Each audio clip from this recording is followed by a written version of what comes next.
They say that wild Mustangs never approach humans unless something greater than instinct calls them forward. On a cold autumn morning in the Wyoming wilderness, a striking dun-colored Mustang with a black mane and a distinctive dark stripe down its spine appeared at the edge of a run-down ranch. Its eyes held a wisdom beyond nature, a silent invitation that couldn't be ignored.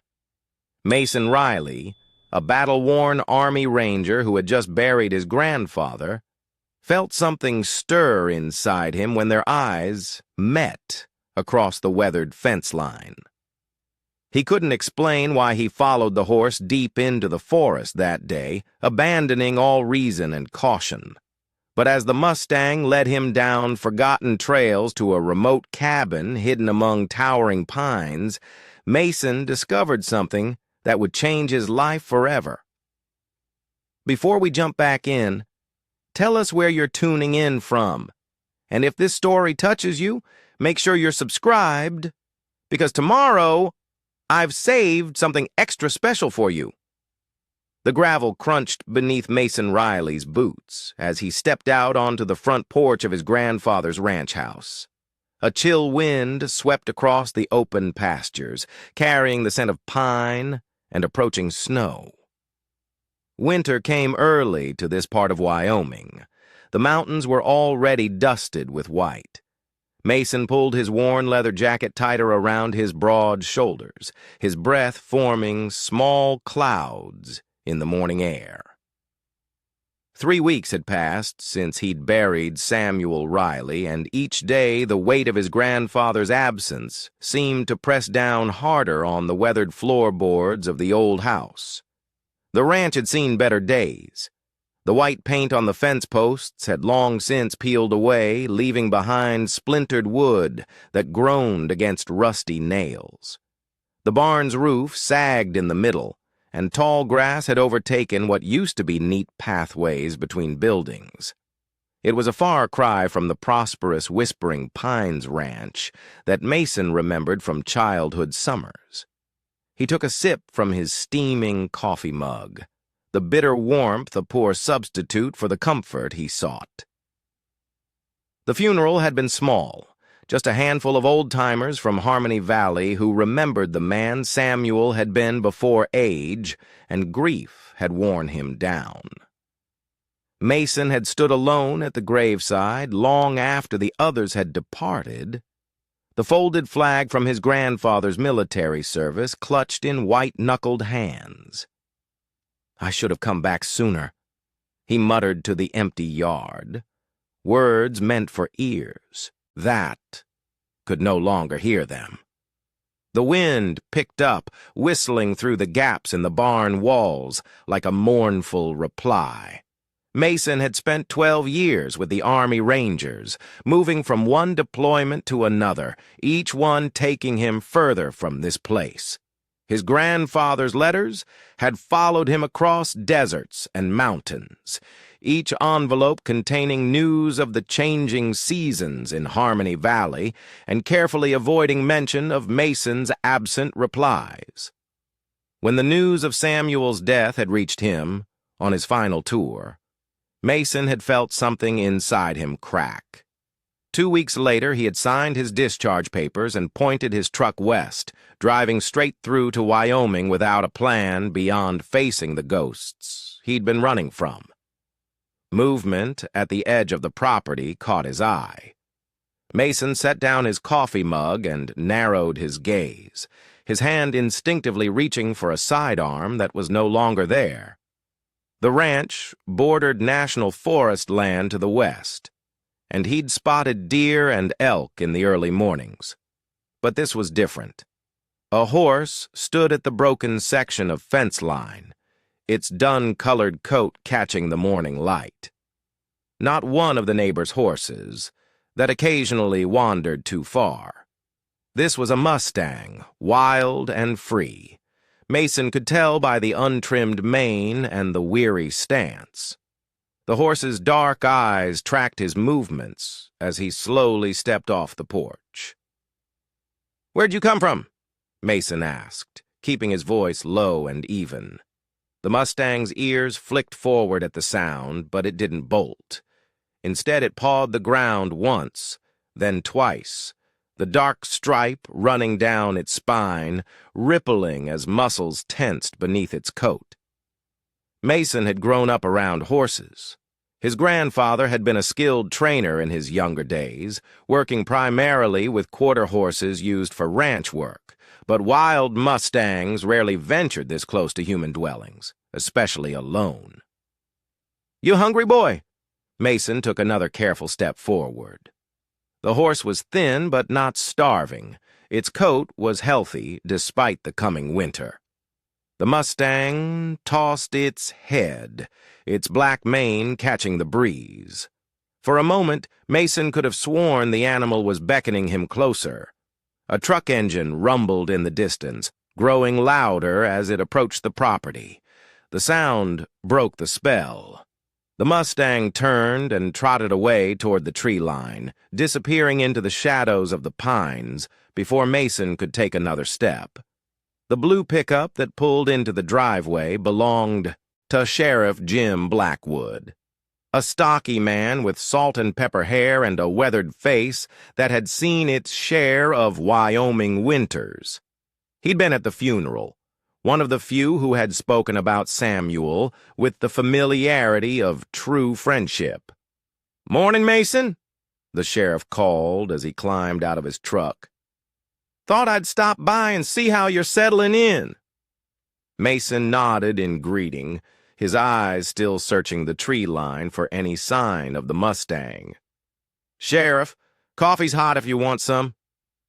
Blackwood followed Mason's gaze to the forest edge. "Seeing things?" "Mustang, Sheriff," Mason replied. "Wild one came right up to the fence." The sheriff raised an eyebrow. "Unusual. The herds usually stay up in Thunder Basin this time of year." He studied Mason's face. "Your grandfather used to talk about a Mustang that would visit now and then. Thought it was the same one for years. Though that's not likely." Mason's interest piqued. "He never mentioned that in his letters?" "Something Samuel kept close to his chest," Blackwood said softly. His eyes softened with the memory. "Said it would appear when things were about to change? Old superstition, I suppose." They walked back to the house. Together, their boots heavy on the wooden steps. Inside, the ranch house was as neglected as the exterior. Mason had cleared out enough space in the living room to sleep and eat, but boxes of his grandfather's belongings still occupied most of the available surfaces. A fine layer of dust covered the frames on the walls, photographs of a younger Samuel in military uniform standing shoulder to shoulder with men whose names Mason had never learned. Blackwood accepted a mug of coffee and lowered himself into a creaking chair at the kitchen table. "Any plans for the place?" Mason leaned against the counter, his own mug cradled between calloused hands. "Haven't thought that far ahead yet?" "Your grandfather left it all to you," Blackwood said. "Lock, stock, and barrel. 160 acres.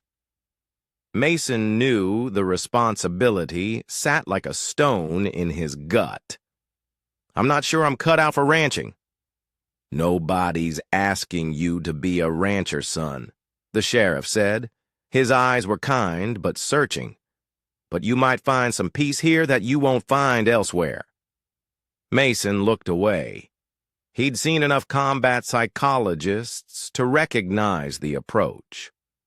"I appreciate the concern, but I'm fine." "Sure you are," Blackwood said, taking a long sip of his coffee. "That's why you're sleeping on that old couch instead of in a proper bed, and why there are enough whiskey bottles in your trash to stock a small bar." The observation hit too close to the mark. Mason's jaw tightened. "Was there something specific you came by for, Sheriff?" Blackwood set down his mug. "As a matter of fact, there was." The VA hospital in Cheyenne called. They've been trying to reach you about your grandfather's effects. Seems Samuel was in and out of their offices in the months before he passed. They have some personal items you might want. I'll, call them, Mason said, though the thought of dealing with the VA bureaucracy made his temples throb. There's also the matter of the memorial service next week. Veterans Day, Blackwood said, standing up and brushing invisible crumbs from his uniform pants. The town always does a gathering at the park. Your grandfather never missed it. Thought you might want to know. Mason nodded, but made no commitment. The idea of standing in a crowd, listening to speeches about sacrifice and honor, made his skin crawl. He'd heard enough hollow words at military funerals to last a lifetime. After the sheriff left, Mason found himself drawn back to the fence line where the Mustang had appeared. The logical part of his brain told him it was just a wild horse, probably separated from its herd. But something about those eyes, dark and knowing, had stirred a feeling he couldn't explain. 3 days passed without another sighting. Mason spent the time making basic repairs to the house, tacking a tarp over the worst part of the barn roof and clearing away some of the overgrown brush near the structures. Physical labor helped quiet the noise in his head, the persistent memories of gunfire and shouted orders that often woke him in the night. On the 4th morning, the Mustang returned.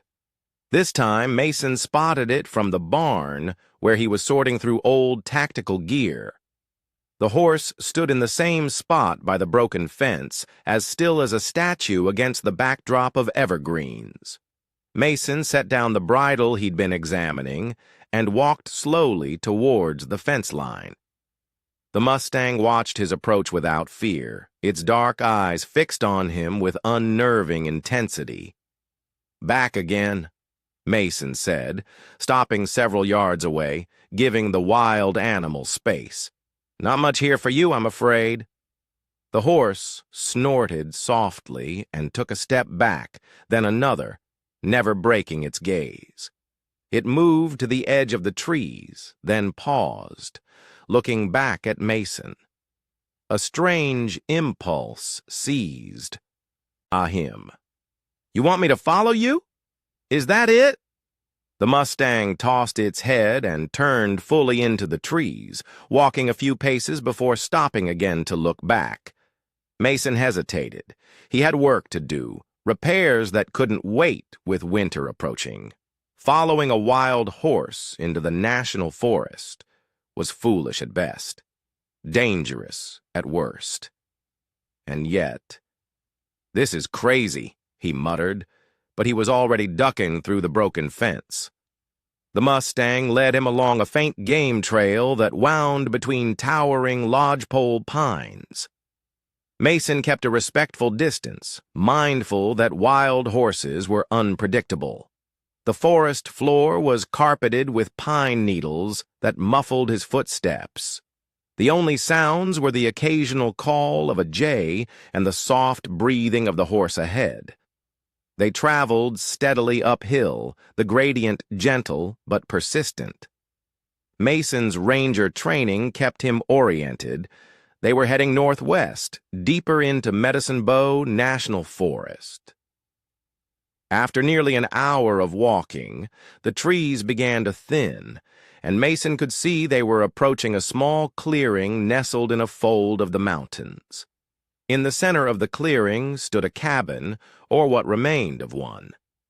The structure was small, built of logs darkened by time and weather. The roof sagged dangerously on one side, and the small porch had partially collapsed. A stone chimney rose from the center, the mortar crumbling between the rocks. The Mustang stopped at the edge of the clearing, watching as Mason approached the abandoned dwelling. "What is this place?" Mason whispered, more to himself than to the horse. No mailbox, no vehicle, no sign of recent habitation. Yet something about the cabin tugged at his memory. Had his grandfather mentioned a place like this in the forest? Mason couldn't recall, but an inexplicable certainty grew within him. This place held answers to questions he hadn't even thought to ask.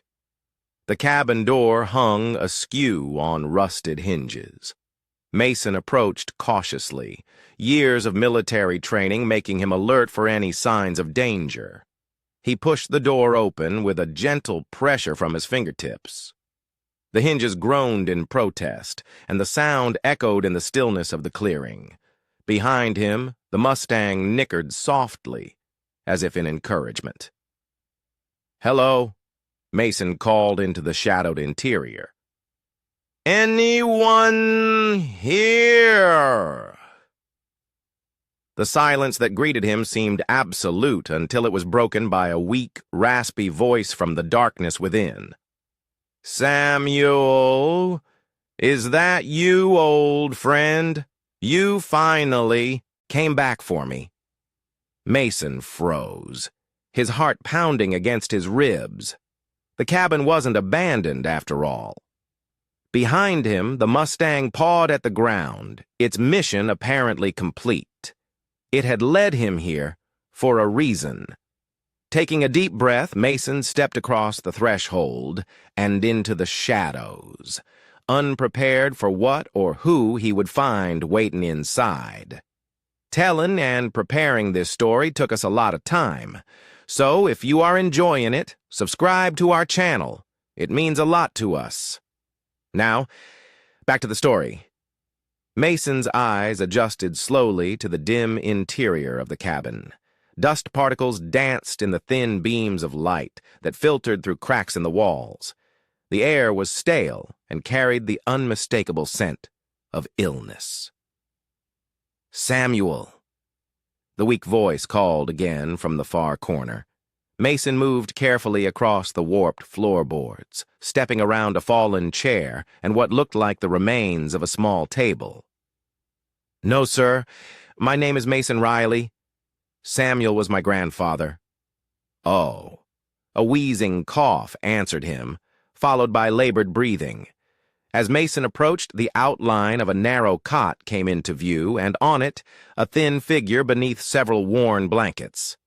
The man was elderly, his face gaunt and pale, his white hair thin against the pillow, but his eyes, when they fixed on Mason, were startlingly alert, deep blue and piercing, despite the illness evident in every other feature. "Riley," the man repeated, studying Mason's face with intense concentration. "Yes, I can see it now. You have his jawline."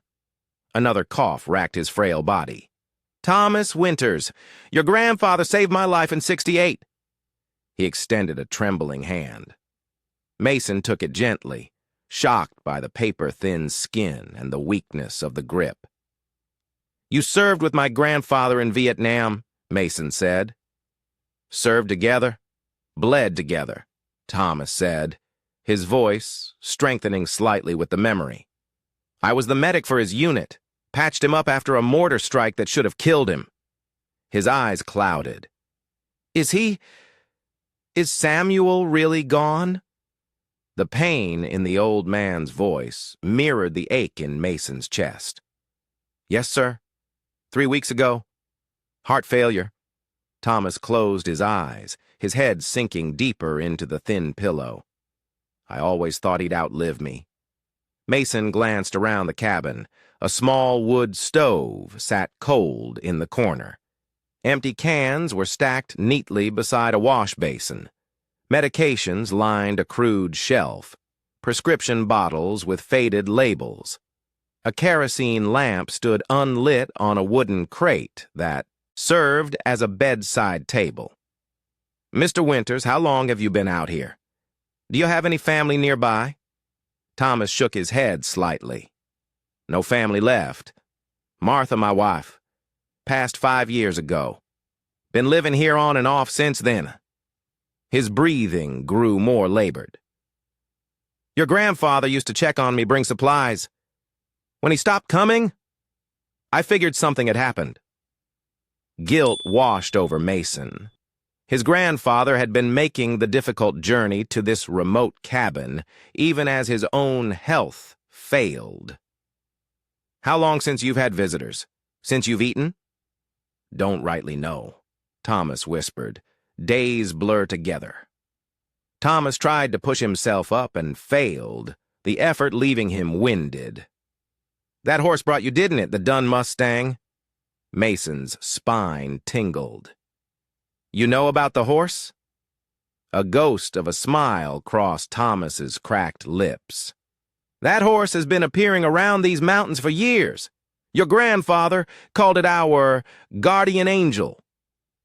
He coughed again, the sound wet and concerning. "Some things can't be explained by reason alone, son."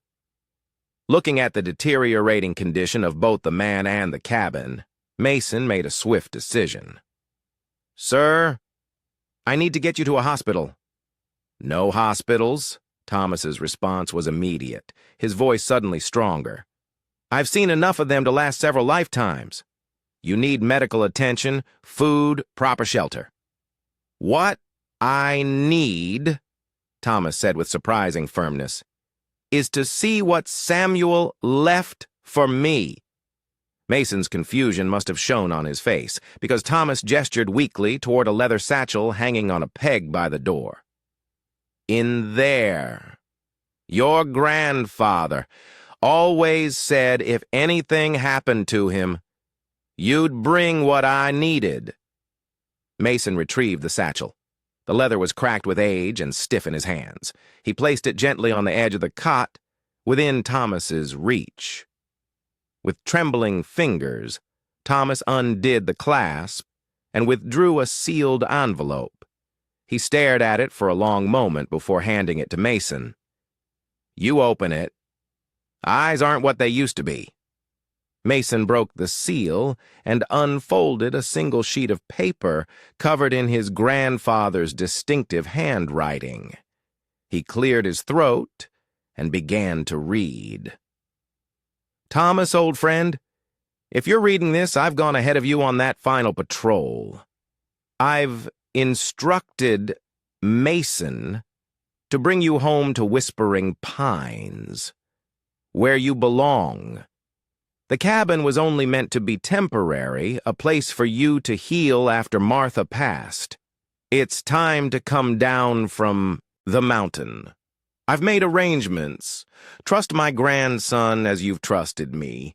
He carries our legacy even if he doesn't know it yet. Your brother in arms, Samuel." Mason lowered the letter, a lump forming in his throat. His grandfather had planned for this moment, had expected Mason to find Thomas somehow. The Mustang's appearance suddenly felt less like coincidence and more like the fulfillment of something set in motion long before. Thomas's eyes glistened with unshed tears. "Your grandfather never could let things lie. Always had to have the last word." He took a shuddering breath. "Seems I don't have much choice in the matter." "I have a truck," Mason said, calculating the best route back through the forest. "But it's a long hike to the ranch. I'll need to bring help." "There's an old trail," Thomas offered. "Half a mile east, wide enough for an ATV. Emergency services have used it before." Mason nodded, already formulating a plan. "I'll contact the sheriff, get medical assistance, but first let me make you more comfortable." He moved to the wood stove, finding kindling and matches nearby.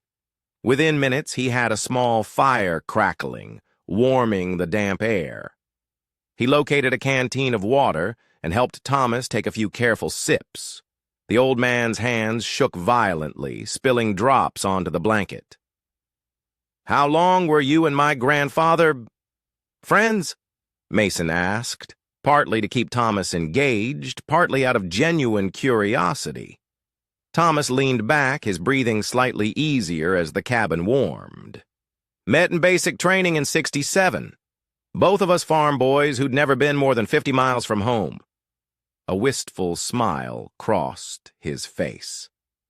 He saved my life more times than I saved his, though he'd never admit it. He didn't talk much about Vietnam. None of us did. Thomas's eyes took on a faraway look. Some memories are better left buried. Mason checked his phone. No signal, as expected, this deep in the forest. I need to head back, get help. Will you be all right for a couple of hours? Thomas nodded weakly. I've survived worse situations. His hand suddenly shot out, gripping Mason's wrist with surprising strength. The horse, it's special. Your grandfather believed it appeared for a reason. I'm starting to think he was right. Mason carefully extracted himself from the old man's grip. Rest. I'll be back as soon as I can. Outside, the Mustang was nowhere to be seen. Mason paused at the edge of the clearing, scanning the trees. But the animal had vanished as mysteriously as it had appeared. Following the directions Thomas had given him, he located the overgrown trail and began jogging back toward the ranch, pushing aside questions about the horse and the strange connection between his grandfather and the man in the cabin. The journey back seemed shorter, urgency quickening his pace. By the time the fence line of whispering pines came into view, his shirt was soaked with sweat despite the cool air.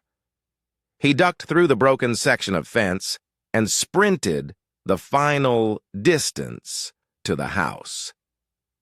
Inside, Mason grabbed his phone and dialed Sheriff Blackwood's number. "Sheriff, it's Mason Riley," he said, fighting to control his breathing. "I need help. There's a man in a cabin in the National Forest. Thomas Winters. He served with my grandfather in Vietnam. He's ill. Needs medical attention." Thomas Winters. The surprise in Blackwood's voice was evident. "Mason, Thomas Winters has been off the grid for years. Your grandfather used to mention him, but most folks around here thought he was dead. Very much alive, but not for long if we don't get him proper care," Mason said. "Where exactly is this cabin?" Mason described the location as best he could, mentioning the trail Thomas had referenced. "I know the place," Blackwood said after a moment. "Old hunting cabin used to belong to the Winters family before most of that land was sold to the Forest Service." "Sit tight. I'll coordinate with search and rescue. They can bring him out on an ATV stretcher. I'm going back up there." "Mason, let the professionals—" "He's alone, Sheriff. He's been alone too long already." A pause. Then, "All right, but take supplies. Water, food, extra blankets. I'll meet you at the base of the trail with medical personnel." Mason gathered the items quickly, stuffing them into a backpack. As he stepped back onto the porch, movement caught his eye. The Mustang had returned, standing at the edge of the property by the forest line. "There you are," Mason muttered, slinging the pack over his shoulder. He approached the horse slowly, half expecting it to bolt. Instead, the Mustang remained still, watching him with those intelligent eyes. When Mason was within a few yards, the horse turned and began walking toward the trees, stopping to look back as if making sure he followed. Twice. In one day. Huh? Mason shook his head in wonder, but fell into step behind the Mustang. "Lead on, then."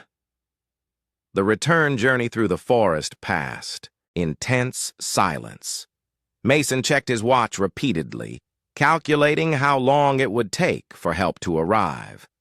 Clouds had gathered overhead, the temperature dropping steadily as afternoon faded toward evening. The Mustang moved confidently ahead, occasionally waiting when the terrain grew steeper or when fallen trees blocked the most direct path. It seemed to know exactly where they were headed, never hesitating at forks in the trail. When they reached the clearing, Mason was alarmed to see smoke, no longer rising, from the cabin's chimney.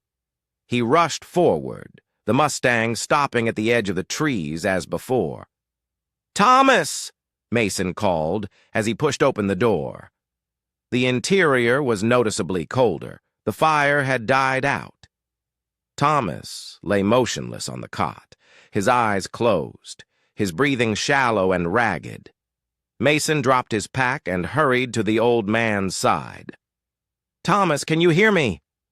He pressed his fingers to the thin wrist, finding a pulse, weak but present. Thomas's eyelids fluttered. "Thomas, it's Mason, sir. Help is coming." "Cold," Thomas whispered. "So cold!" Mason rekindled the fire, then unpacked the blankets he'd brought, layering them over Thomas's frail form. He helped the old man sip water and swallow a few bites of the sandwich he'd brought, but Thomas's strength was clearly fading. "There's a metal box," Thomas said suddenly, his voice barely audible. "Under the cot! Get it for me." Mason knelt and reached beneath the narrow bed, his fingers finding a small, heavy box. He pulled it out, an ammunition container repurposed as storage, its olive drab paint chipped and faded. Thomas gestured weakly for Mason to open it. Inside lay a collection of carefully preserved items, a tarnished medal in a velvet case, dog tags on a chain, yellowed photographs, and a folded American flag in surprisingly good condition. "Your grandfather's flag from my wife's funeral," Thomas explained, seeing Mason's questioning look. "He insisted I keep it," he added. "Martha would have wanted me to have it, always looking out for me, even then." Mason lifted one of the photographs. Two young men in uniform, their arms around each other's shoulders, standing before a military helicopter. He recognized his grandfather immediately. The resemblance between them was strong enough to be unsettling. "Taken 2 days before the ambush," Thomas said. "The day your grandfather earned his Silver Star." "He never mentioned a Silver Star." Thomas nodded weakly. "Never would." The medal belonged to the men who didn't come home. He reached a trembling hand toward the box. "These belong to you now. Your heritage." Mason started to protest, but Thomas's eyes had drifted closed again, his breathing becoming more labored. Outside, the sound of engines approached, help arriving at last. The next few hours passed in a blur of activity. Search and rescue personnel carefully transferred Thomas to a specialized stretcher. Sheriff Blackwood oversaw the operation, occasionally casting curious glances at the metal box Mason now carried. The Mustang had disappeared when the vehicles arrived, melting back into the forest like a ghost. At the base of the trail, an ambulance waited. Thomas was loaded inside, an oxygen mask placed over his face, IV lines inserted into his thin arms. The paramedics moved with practiced efficiency, their expressions grave as they assessed their patient. "He needs to go to Mercy Hospital," one of them told Mason. "His condition is critical." "I'll follow in my truck," Mason said, unwilling to let Thomas out of his sight now that he'd found him. As the ambulance doors closed, Sheriff Blackwood approached. "That's one hell of a coincidence. You finding Thomas, after all these years." Mason thought of the Mustang, of his grandfather's letter, of the strange pull he'd felt to follow an animal he'd never seen before. "I don't think it was coincidence, Sheriff." "No?" Blackwood raised an eyebrow. "No. I think my grandfather had a hand in it somehow." Mason clutched the metal box tighter. "And I think that Mustang knew exactly what it was doing."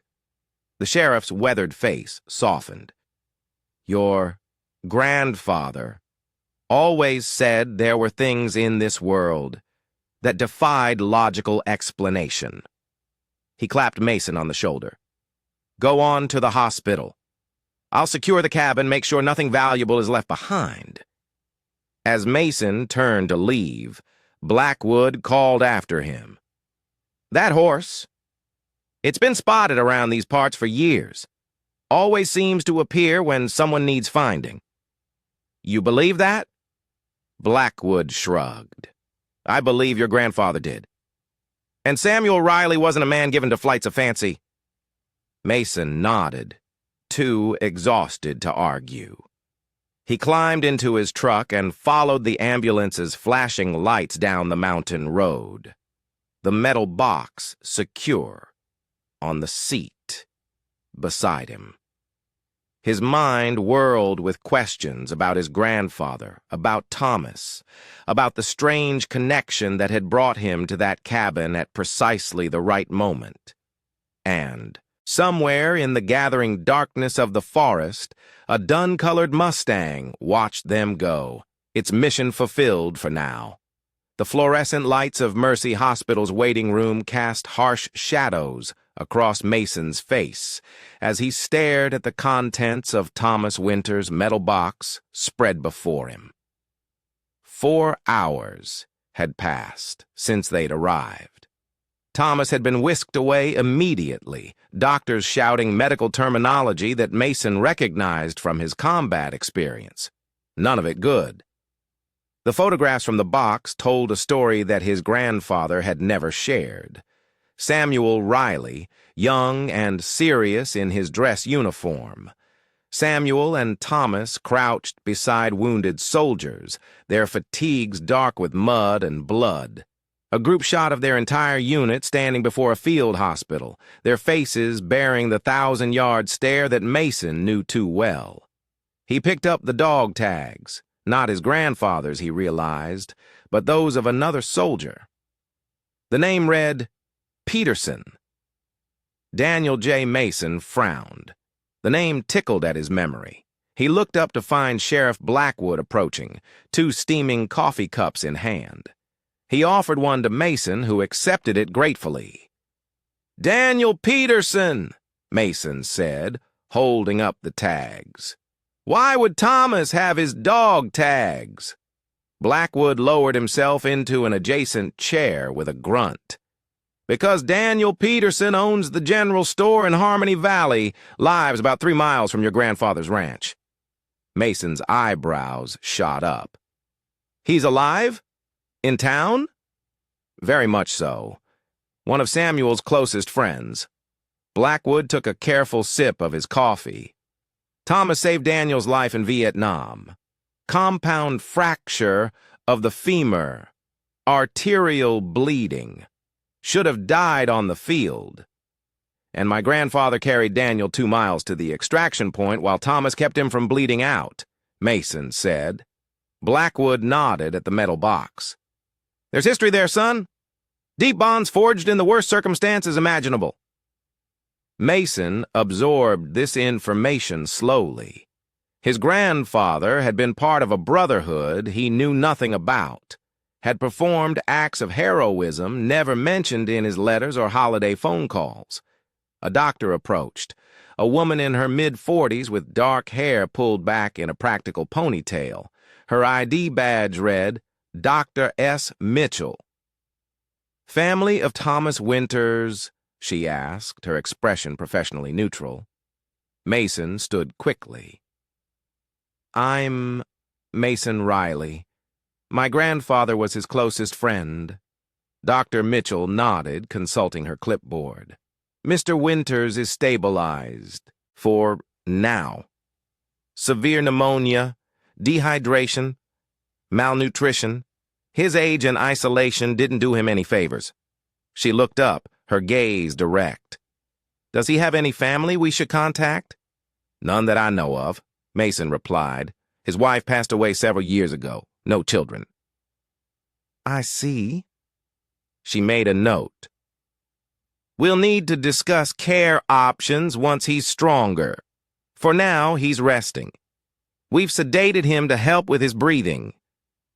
She hesitated, then added, He was asking for you before we administered the sedative, and something about a horse.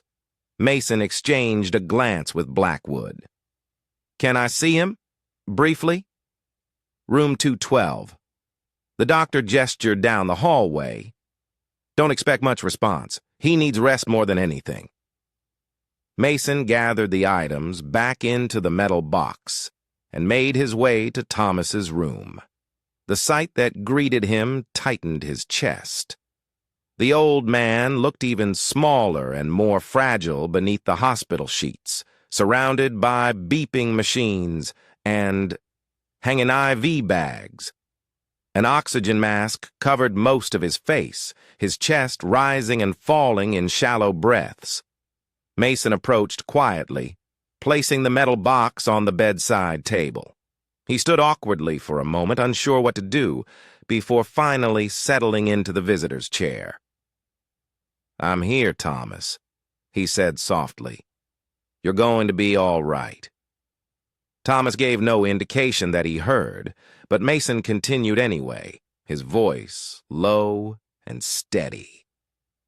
I've been thinking about what my grandfather wanted, about bringing you to Whispering Pines. He rubbed a hand across his face, feeling the stubble that had accumulated over the long day. The place needs work. A lot of work, but it's shelter. Better than that cabin, anyway. The steady beep of the heart monitor was his only response. I'm not making any promises about staying, Mason added, more to himself than to Thomas. But at least until you're back on your feet. A soft knock at the door interrupted him.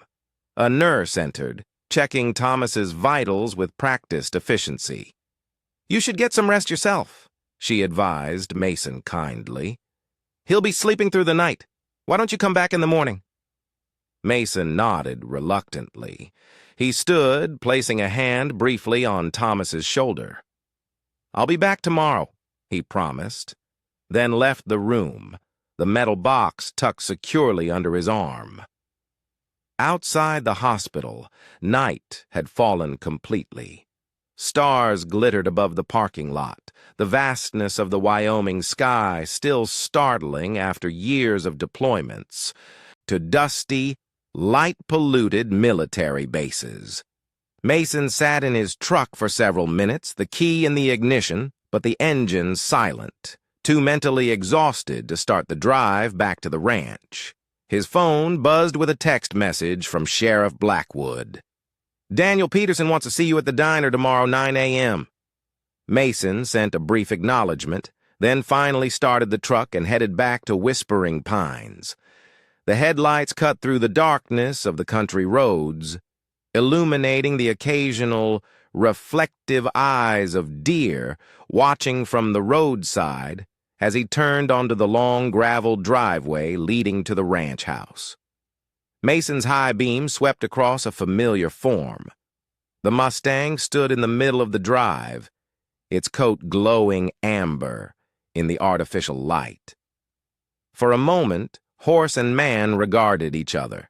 Then the Mustang calmly stepped aside, allowing Mason to pass.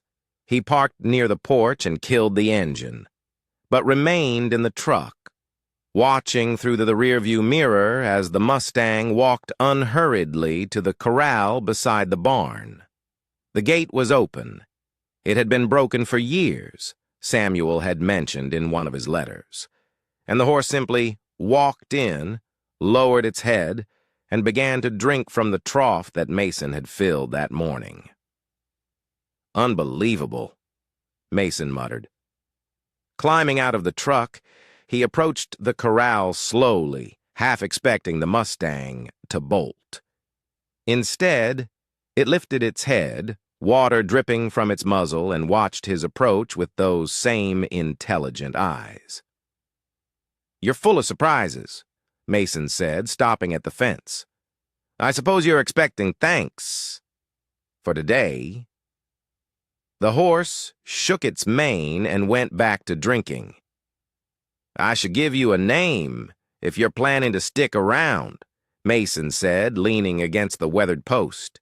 "How about Whisper, since you came out of the forest? Like one?" At the sound of the name, the Mustang's ears swiveled forward and it raised its head again. "Whisper it is, then," Mason said, feeling slightly foolish talking to a wild horse as if it could understand. But after the events of the day, nothing seemed too strange anymore. "Don't get too comfortable. You're still wild, and I'm still leaving once Thomas is back on his feet." The Mustang, Whisper, merely blinked at him, unimpressed by his declaration. Mason slept poorly that night, dreaming of helicopters and the sound of distant artillery. He woke before dawn, drenched in cold sweat, the phantom echoes of gunfire ringing in his ears. Rather than attempt more sleep, he showered, dressed, and headed to the barn to check on Whisper. To his surprise, the Mustang was still there, now grazing on the sparse grass within the corral. It watched calmly as Mason checked the water trough and cleared some debris from the shelter side of the enclosure. "You know this isn't a permanent arrangement," Mason told the horse as he worked. Whisper simply swished its tail in response. At 8:45, Mason drove into Harmony Valley. The town was small but tidy, a single main street lined with storefronts that had likely looked the same for decades. He found the diner easily, Collins' family restaurant, a small bell jingling as he pushed open the door. The breakfast crowd was in full swing, the air rich with the scent of coffee and bacon. Conversations quieted briefly as Mason entered, curious eyes taking in the newcomer before returning to their meals and discussions. A large man with a bushy beard and friendly eyes approached, wiping his hands on a white apron. "Mason Riley?" When Mason nodded, the man extended his hand. "Frank Collins. Sheriff said you might stop by. Daniel's waiting for you in the back booth." Mason followed his gesture to where an elderly man sat alone, his cane hooked over the edge of the table. Daniel Peterson was thin but straight-backed, with a full head of white hair and deep creases around his eyes. He looked up as Mason approached, and for a moment his expression froze. "Good Lord," he said finally. "You're the spitting image of Samuel at your age." Mason slid into the booth across from him. "Mr. Peterson, Sheriff Blackwood told me about you." Daniel's weathered hands clasped around his coffee mug. "Jim called last night. Told me you found Thomas." His voice cracked slightly. "I thought he was gone. We all did after Martha's funeral. He just disappeared. He's been living in that cabin ever since, as far as I can tell. Stubborn fool." But the words held only fondness, not criticism. "How bad is it?" Mason didn't sugarcoat the truth. "It's not good. Pneumonia, malnutrition. His age doesn't help." Daniel nodded slowly, his eyes distant. "Thomas was always the strongest of us, the one who kept us going when things got bad." He refocused on Mason. "Jim also mentioned something about a horse leading you there." Before Mason could respond, a waitress appeared with fresh coffee. She was young, perhaps early 20s, with auburn hair pulled,